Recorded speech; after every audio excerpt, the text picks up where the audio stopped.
Honor dari jasa advokat. Kenapa nih disampaikan Bang Parlin? Ya, jadi advokat itu kan adalah seorang yang memiliki profesi. Ya. Advokat itu adalah profesi yang secara proses dia memiliki beberapa proses sehingga dia menjadi seorang advokat. Mengenai profesi yang profesional dan beretika baik, itu terpulang lagi pada advokatnya masing-masing, gitu ya. Jadi ukuran bagaimana menentukan honor seorang advokat, karena dia adalah seorang yang memiliki berpendidikan khusus, dia juga memiliki keahlian-keahlian, kemudian dia juga memiliki analisa yang tinggi, terutama mengenai persoalan hukum, mengenai kelebihan-kelebihan itu menjadi dasar untuk diberikan honor, kan begitu ya? Ini secara tradisional pemikiran kita. Sebuah profesi akan diikuti dengan honor yang sesuai.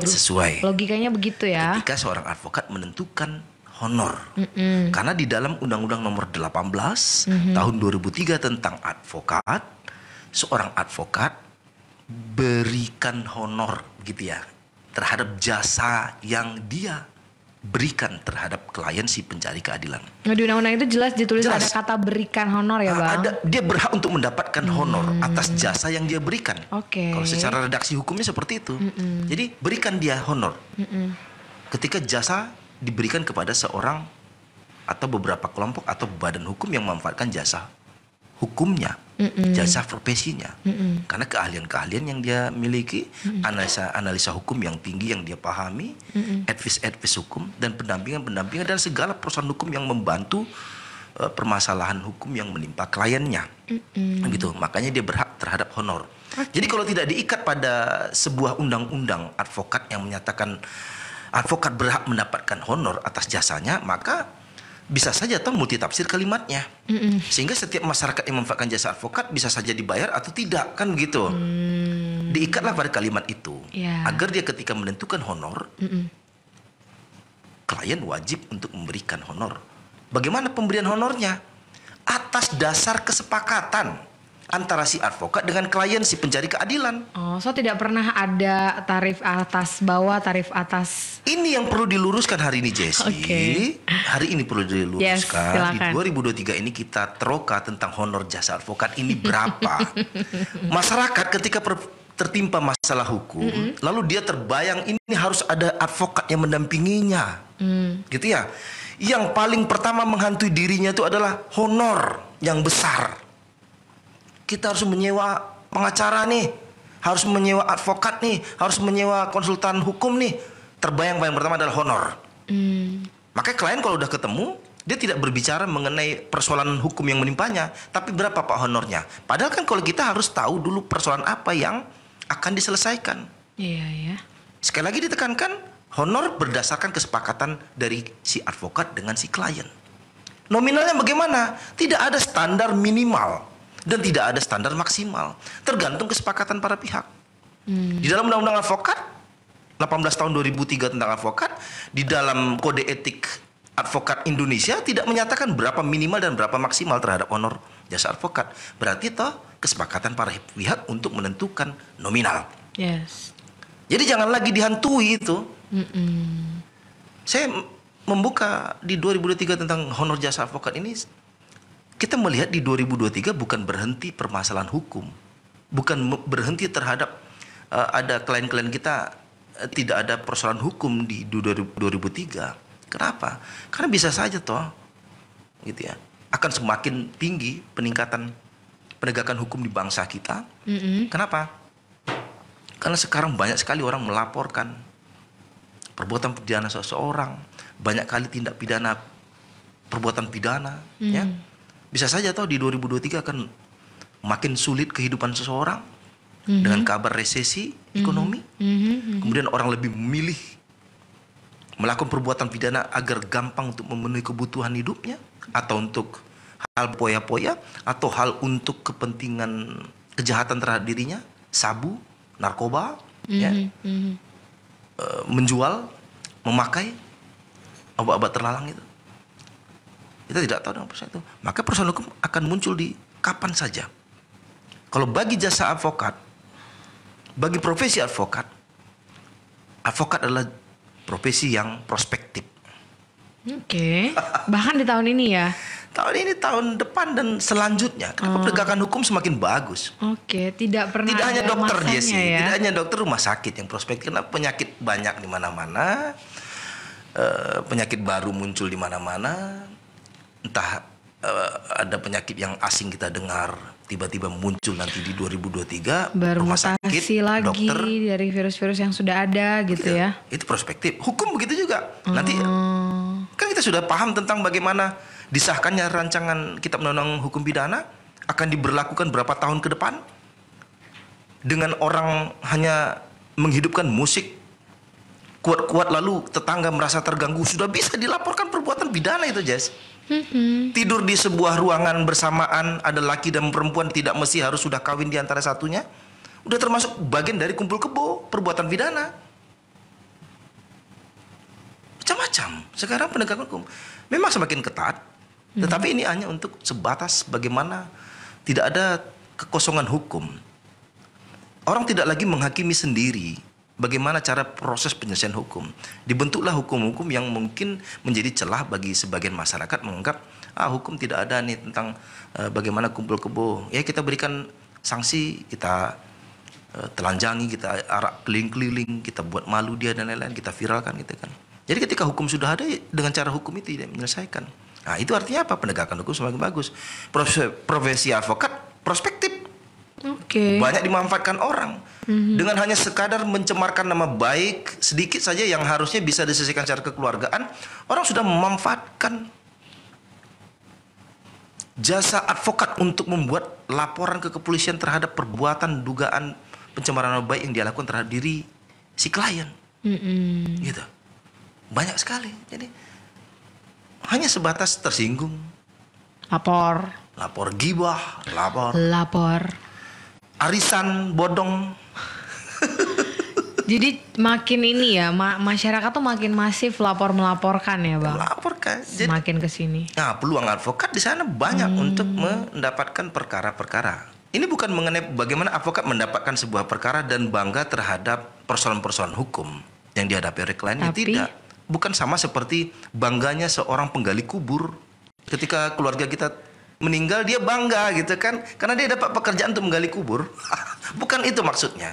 Tapi dia hanya sebagai backup. Ketika ada profesi advokat membackup terhadap klien yang membutuhkan jasa hukum, si advokat ada. Nah, untuk mengenai honor tadi, jangan dihantui dengan bagaimana sudah terbayang dia harus mengeluarkan biaya sangat besar ketika tidak mampu, ya sudah. Tidak, temui itu advokat yang Anda inginkan. Jumpai dia. Dan negosiasi mengenai harga. Ketika mampu, bayar jasanya. Kenapa di undang-undang mengatur demikian? Advokat berhak untuk mendapatkan honor terhadap jasa yang dia berikan. Oh, saya orang miskin. Buktikan kau kurang mampu. Dengan surat keterangan kelurahan dari RT RW. Terbitlah selembar kertas dia kurang mampu, cari lembaga bantuan hukum, cari pusat bantuan hukum untuk memanfaatkan jasa-jasa advokat yang berada di lembaga bantuan hukum dan berada di pusat bantuan hukum di sebuah organisasi advokat, agar dia diberikan bantuan hukum secara cuma-cuma. Jadi hari ini kita nggak nyebutin angka nih, Bang Pardede. Angka tidak ada. Minimal dan maksimal tidak ditentukan dalam undang-undang advokat dan juga tidak ditentukan dalam kode etik advokat Indonesia. Jumpai nego. Perseorangan ya, face to face gitu. Face to face. Karena kalau bisa di dalam penentuan harga ini, itu kan kesepakatan para pihak. Kalaulah si advokat menyatakan besar nominal gitu, yang perlu dipahami oleh si klien ini kurang disampaikan. Kadang advokat juga tidak mau menyampaikan. Kenapa honor itu kadang relatif besar?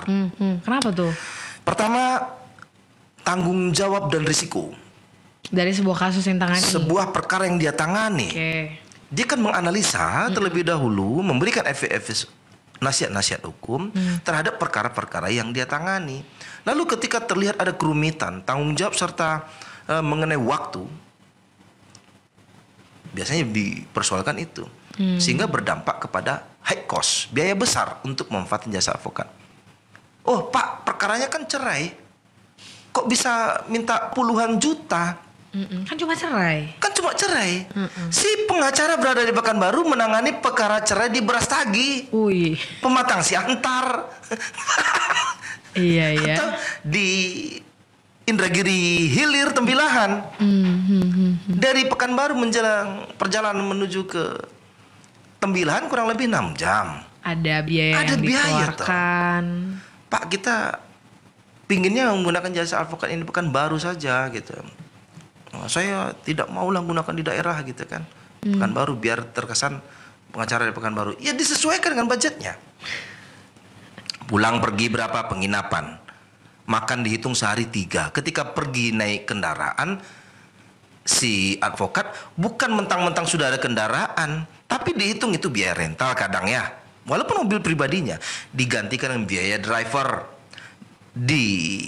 juga pikirkan BBM-nya, dipikirkan juga dia ketika sudah makan pun nanti berhenti lagi tepi jalan minum kopi. Banyak ya. Itu yang dia pikir.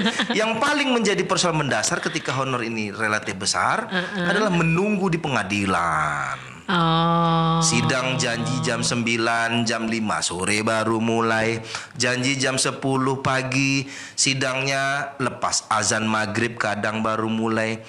Janjinya sudah lepas jam makan siang, sudah ditunggu dari pagi, ternyata belum juga.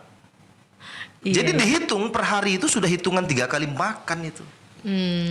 Makanya si klien harus kadang-kadang mesti ikut persidangan. Ketika sudah diberikan kuasa kepada advokat, ikut.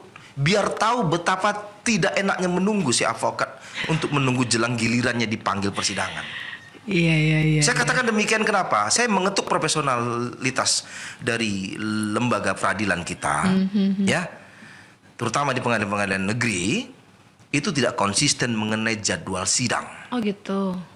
Jam 10 undangan, belum tentu itu. Kenapa? Sore kadang mulai. Saya tidak paham tentang apa situasi itu. Kadang menunggu para pihak, ya. Misalkan saya penggugat, kan ada tergugat. Tergugat belum datang, ditunggu sampai datang. Ketika sudah tidak ada datang sampai limit yang mungkin udah habis jam kerja jam 5, ya udah kita mulai sidang. Ya nggak bisa juga ketika undangannya jam 10 pagi. Harusnya jam 10. Ya paling telat 1 jam atau setengah jam ya sudah dimulai. Dia dinyatakan tidak hadir dalam persidangan. Tapi yang terjadi sekarang tidak begitu ya? Tidak. Persoalannya nggak jelas ini. Ketika ditanyakan tidak tahu apa yang menjadi sebuah dasar kok kenapa dimolor-molorkan. Kita tunggu para pihaknya. Nggak bisa. Undangan jam 10, jam 10.30 lah paling lama udah dimulai. Biar profesional, biar sudah terbayang. Ketika ini nanti jam 10 pagi ya sekitar jam 12 sudah selesai. Kita bisa melakukan aktivitas lain. Bisa berikan bantuan-bantuan hukum lain, jasa-jasa advokat yang lain. Cari cuan yang lain. Bisa begitu. Ini cara hampir merata diberlakukan kepada advokat agar si klien tidak menjadi korban, menjadi honor paling mendapatkan honor besar, agar si klien juga tidak dibebankan honor besar terhadap pelayanan jasa advokat. Makanya advokat kenapa minta uang yang jasanya itu bisa relatif besar? Kenapa? Karena persoalan menunggu. Dia kan tidak sendiri, kadang bertiga. Karena dalam satu kuasa itu bisa 2 orang minimal atau 1 orang minimal sekali gitu kan. Dia 3 orang bawa 3 rekannya, 2 rekannya. Otomatis kan menunggu. Biaya juga makan di sana, honor dia setiap hadir. Berarti ini nggak cuma di Pekanbaru ya Bang ya, hampir di seluruh Indonesia. Hampir merata se Indonesia. Saya pernah sidang di Pontianak ya. Saya pernah sidang di Pengadilan Negeri Jakarta Pusat. Saya pernah sidang di sejumlah kabupaten kota di Riau. Begitu persoalannya hampir merata. Oke.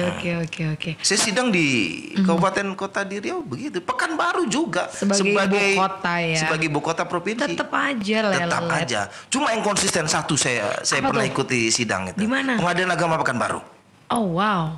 Pengadilan Agama Pekanbaru jam 9 itu sudah mulai. Kapan kita mulai sidang jadwal kita? Ketika nomor antri sudah kita ambil sebelum jam 9, di situ menentukan jam berapa kita dipanggil, urutan nomor berapa, dan diperkirakan sudah selesainya sudah terbayang. Gitu.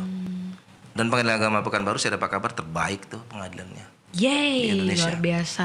Jadi ikon, pilot project lah. Gitu. Jadi kalau untuk sidang di Pengadilan Agama Pekanbaru itu udah terbayang kita. Kadang bangga kita mendapatkan perkara sana karena udah terbayang kita akan selesai perkaranya dengan konsisten ya. Mengenai waktu ya tergantung kita, terlambat kita datang ambil nomor ya, urut, terlambatlah kita untuk mendapatkan sidang pagi. Gitu. Nomor 15 sudah terbayang lepas zuhur. Nomor 1 ya mudah-mudahan jam 9:05 paling lama. Karena mereka sudah SOP-nya bagus.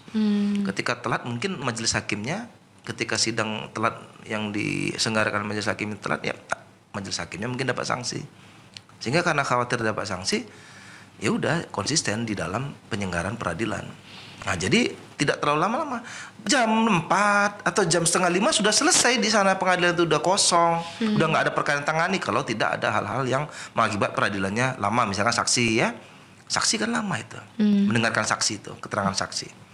Apalagi saksinya banyak. Nah, begitu. Jadi udah terbayang. Oh, honornya begitu. Kinerjanya Pak nggak terbayang sama saya bagaimana kinerja sehingga honornya besar. Si advokat minta ikut dalam persidangan itu biar tahu bagaimana proses, bagaimana dia menjawab replik, ya dia sebagai tergugat, bagaimana dia duplik si pengacara menjawab terhadap jawaban dari tergugat. Susah ketika yang diketik itu sampai berpuluh-puluh halaman, belas-belasan halaman. Itu yang dianalisa, yang dia tuangkan dalam pola pikir, dia cari buku-buku, dia cari referensi-referensi terhadap perkara yang ditangani, dia ketik. Lalu dia pahami terhadap persoalan. Itu yang membuat honor itu menjadi bengkak karena biaya besar. Tapi jangan khawatir, bagi Anda yang masyarakat kurang mampu, masyarakat tergolong miskin, ada bantuan hukum secara cuma-cuma. Itu nanti karena diatur di dalam Undang-Undang nomor 16 tahun 2011. Di dalam Undang-Undang nomor 16 tahun 2011 tentang bantuan hukum, itu memberikan secara cuma-cuma kepada masyarakat yang kurang mampu untuk menangani sebuah persoalan-persoalan yang tertimpa oleh masyarakat dengan syarat ada surat keterangan dia kurang mampu. Nanti lembaga-lembaga bantuan hukum atau pusat-pusat bantuan hukum itu akan disubsidi oleh pemerintah. Akan dapat bantuan oleh pemerintah atas penanganan perkara terhadap klien-kliennya yang kurang mampu yang dia tangani dari pertama sampai selesai yang dia tangani. Nanti dibantu oleh pemerintah. Makanya peran lembaga bantuan hukum, pusat bantuan hukum ini sangat berjasa. Kenapa di dalam Undang-Undang nomor 16 tahun 2011 memberikan peluang kepada masyarakat miskin untuk bisa mendapatkan bantuan-bantuan hukum oleh advokat-advokat ya terkait dengan perkara pidana, perdata maupun apa saja yang tertimpa oleh si klien yang kurang mampu itu, ini adalah sebagai bentuk sumbangsi pemerintah agar tidak ada perbedaan di mata hukum bagi orang kaya dan orang yang kurang mampu. Ini kalau menggunakan jasa Bang Parlin dihitung per kasus atau per banyaknya sidang? Bisa nggak sih berikan kisarannya? Apakah berdasarkan jenis kasus juga? Terima kasih. Ya. Jadi untuk jasa Anda tersipu-sipu gitu sih jawabnya. Jadi memang terus terang, perkara yang saya tangani ada yang saya bebankan honor terhadap klien yang memanfaatkan jasa hukum saya. Dan terus terang pula ada beberapa perkara yang saya tangani yang diberikan tuh secara cuma-cuma, bantuan hukum yang saya berikan terhadap klien yang membutuhkan jasa saya. Saya juga perlu melihat kriteria klien seperti apa yang perlu saya berikan jasa hukum yang saya berikan terhadap dirinya itu gratis ataupun cuma-cuma. Pertama pastikanlah kurang mampu dia. Dan saya menyeimbangi antara perkara yang saya tangani, antara perkara yang saya tangani itu ada honor dan yang tidak itu saya imbangi.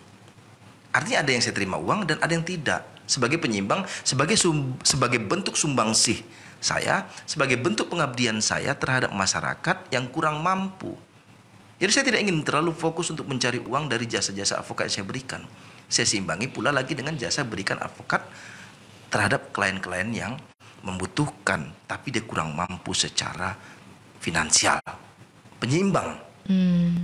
Gitu. Dalam hidup Anda sebagai pengacara ya. Ya begitu, itu sebagai bentuk pengabdian satu, yang kedua sumbangsi amalan-amalan jariah yang kita berikan terhadap masyarakat.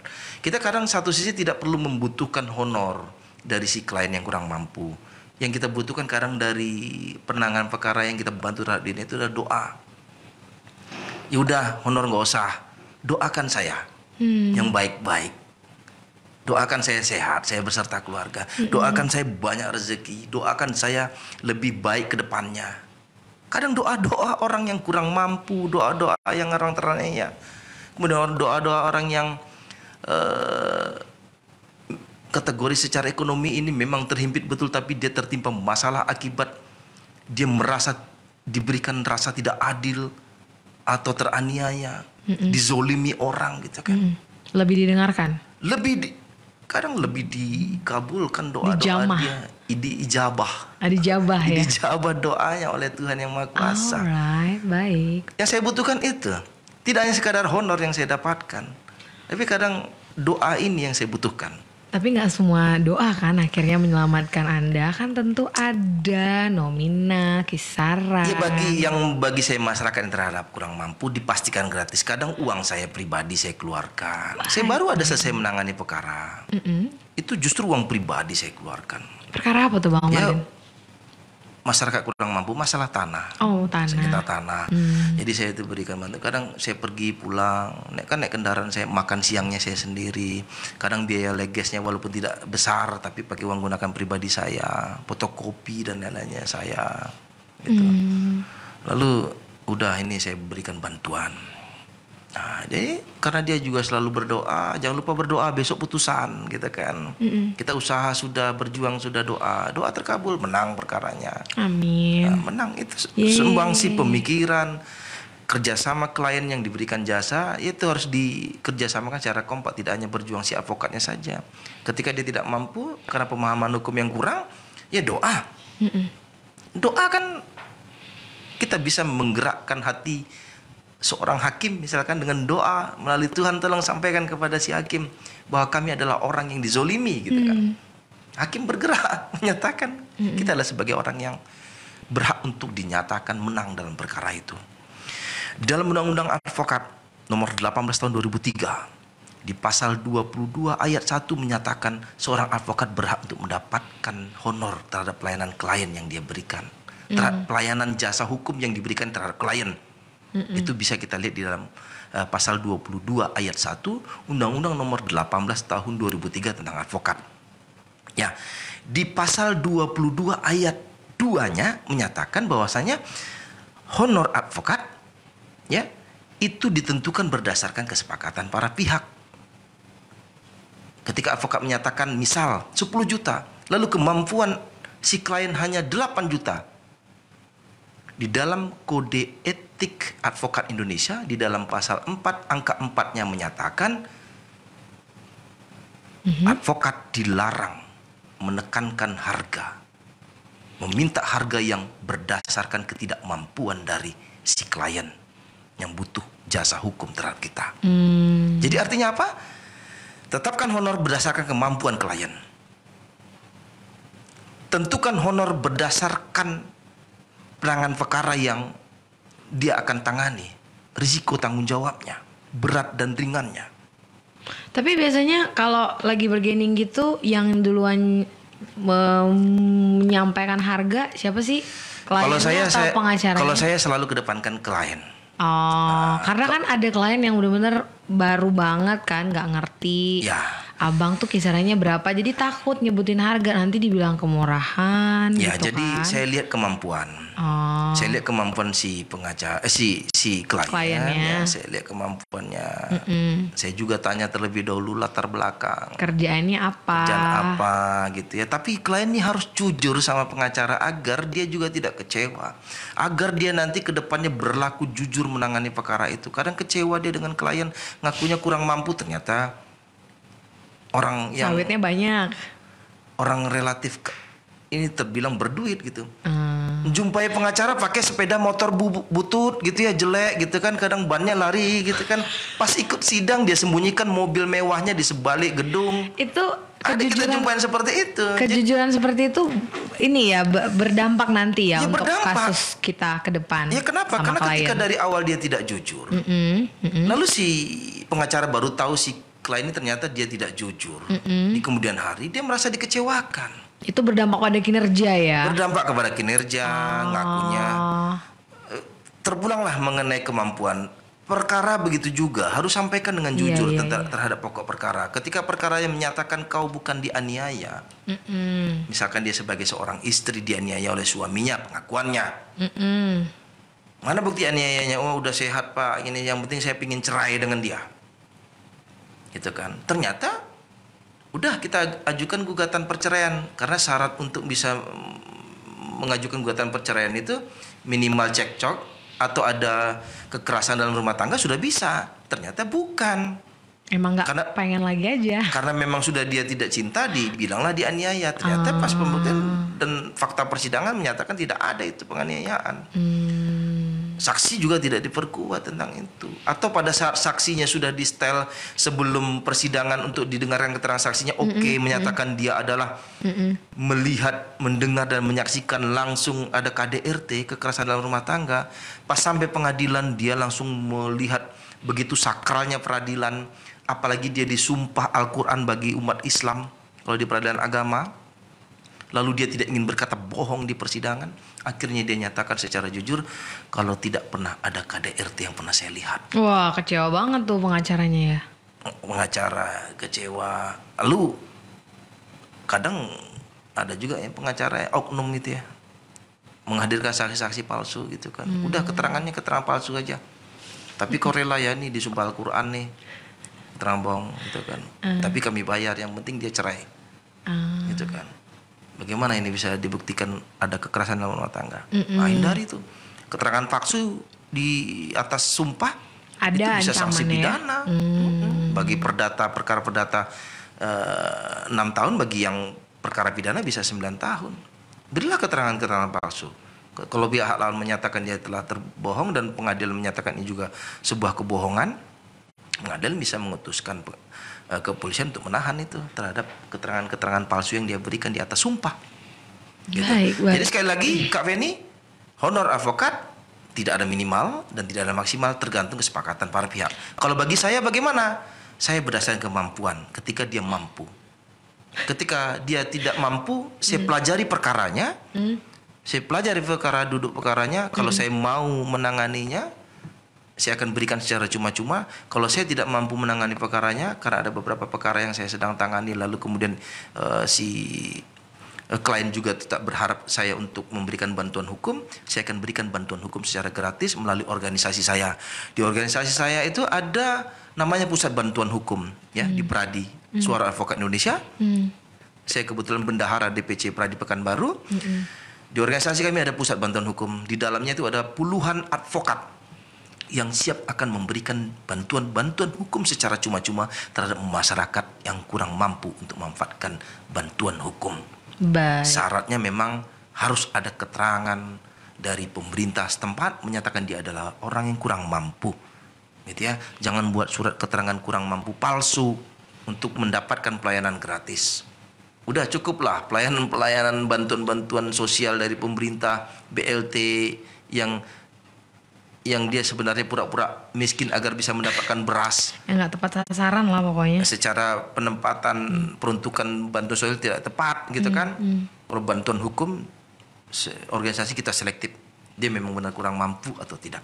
Baik, tapi ini secara hitungannya per kasus atau per persidangan, Abang? Jadi saya per kasus. Kalau memang ada jasa advokat yang saya berikan, kemudian ada penetapan honor di sana, per perkara yang saya tangani, bukan per sidang.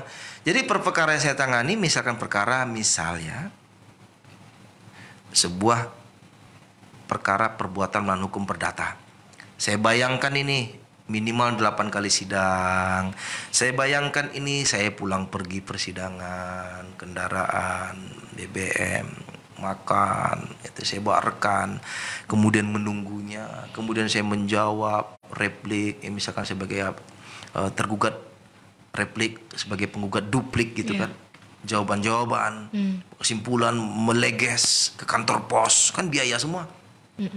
Terbayang saya mengambil putusan, ketika sudah putus, saya kemudian nanti diperhitungkan bagaimana ketika nanti suatu saat ada sidang lapangan, perkara perdata, ya ada konsumsi dan lain-lainnya gitu kan. Ini yang menjadi sebuah pertimbangan. Per perkara saya bulatkan, gitu kemampuan. Dan jangan khawatirlah tentang honor bagi masyarakat, terutama masyarakat Pekanbaru ketika ingin memanfaatkan jasa advokat. Temui advokat itu. Jumpai siapa yang Anda inginkan. Saya terbayang kurang mampu. Saya terbayang perkara saya ini besar tapi saya punya uang sekian. Jumpain dia, bisa saja dia mau memberikan bantuan.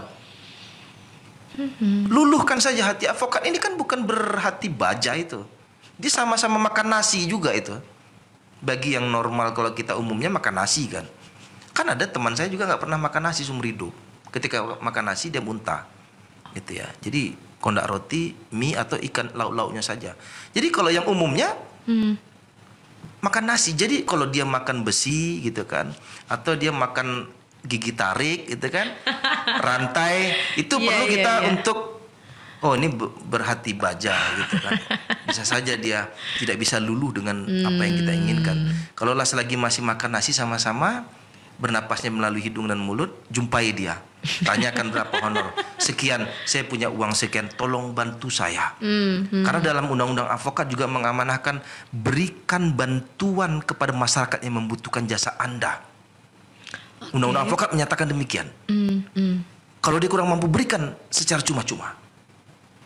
Gitu.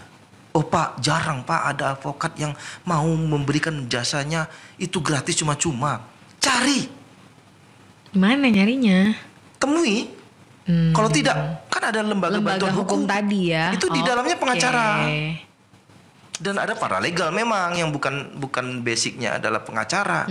Tapi di dalamnya pasti ada advokat atau pengacara yang sudah disumpah oleh pengadilan tinggi, yang sudah ada berita acara sumpah dan ada kartu anggotanya sebagai advokat. Ngobrol. Gitu. Saya punya pihak lawan gitu. Pihak lawan ini memang secara analisa hukum, secara pembuktian juga tidak ada sengketa. Klien saya dituduh menyerobot tanahnya gitu kan. Tidak ada pembuktian itu. Tapi dia tidak pernah berhenti berjuang terus cari advokat, cari lembaga bantuan hukum, cari pengacara terus. Kalau saya hitung-hitung, pengacara yang menghubungi saya itu sudah 11 kantor hukum yang berbeda untuk menyelesaikan masalah si bapak. Saya megang klien saya gitu kan. Kalau ada ya saya bilang ada gitu kan. Ini tidak ada pembuktian bagaimana klien saya ini menyerobot tanahnya. Jadi dia terus berjuang. Padahal sudah dinyatakan ini tidak ada sengketa. Tiba-tiba masih saja ada muncul pengacara baru ini. Baru 2 minggu yang lalu hadir. Jumpain saya terkait dengan perkara ini. Wah ini tak gentar. Berarti ada toh advokat kantor hukum yang ingin memberikan bantuan secara cuma kepada bapak ini. Saya tahu. Secara ekonomi dia kurang mampu. Saya yakin si pengacara kantor hukum yang memberikan bantuan terhadap bapak ini pasti gratis. Saya boleh jamin itu. Tapi bisa dapat 11 kantor hukum. Bulan, minggu yang berbeda. Tahun yang berbeda menghubungi saya. Ada kan? Karena apa? Kegigihan bapak ini mencari. Dijabah doanya. Doanya itu. Jadi berjuang dulu. Karena mana ada pak advokat yang belum cari. Nggak berjuang. Mau bantuan hukum, permasalahan hukumnya ingin dibantu, tapi dia berusaha tidak gitu kan. Ya sekali lagi jangan takut ya masyarakat untuk jumpain advokat. Tidak ada minimalnya itu. Jadi kesepakatan para pihak saja. Maksimalnya juga nggak ada ya? Nggak ada maksimalnya. Jadi enak nentuin harga. Jangan khawatir loh.